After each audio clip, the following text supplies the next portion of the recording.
This is the Tree of Life, Season 7, Chapter 4.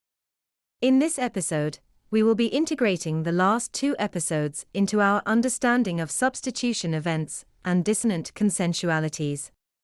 To begin, in the last episode, we talked about how when one loosens associations within an archetypal structure, or constellation, it creates a vacuum, further to a negational structure, which is filled by another social actor who reflexively affirms the contingent experiences, or indirect ground, which is foundational to that negational structure. In this episode, I would like to talk about how a dissonant consensuality is a manifestation of this vacuum within an archetypal constellation, and reinterpret the formation of a dissonant space. To start off, in a few episodes ago, we talked about how the needs which correspond to the bodily rhythms, the bare impulses, establish a distinct kind of self-consciousness characterized as by need. In the awareness of the scarcity of one's resources for the expression of a need, there is a tension created within the body, reflexively. This tension captured in the body preserves a self-referential self-consciousness according to that need.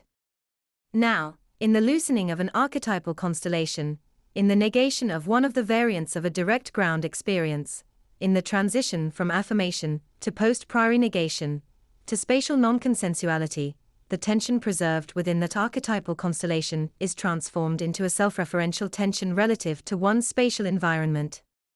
Which is to say, the tension is conserved, or migrates, from an archetypal constellation to one's self-referential self-consciousness. Now, this vacuum described in relation to loosening of an archetypal structure manifests practically within the linear experiences of a social actor as a dissonant consensuality.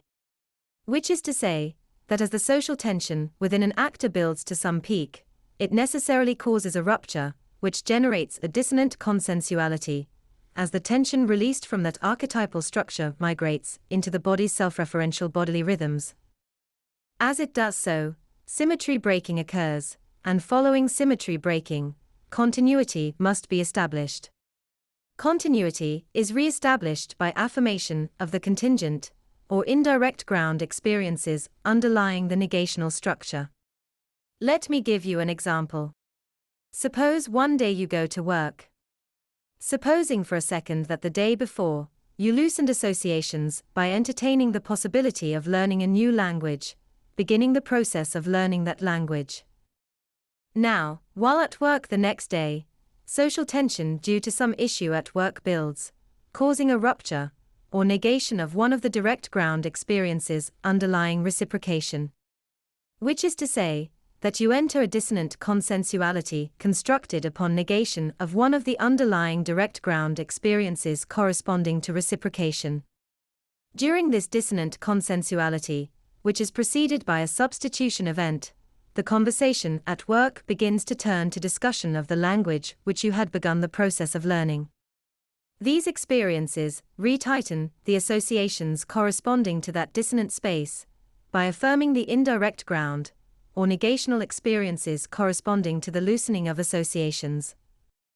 Gradually, that vacuum is eliminated in very much the same way that it was in the last episode, through affirmation of the indirect ground, contingent experiences, underlying the negational structure, which led to the rupture.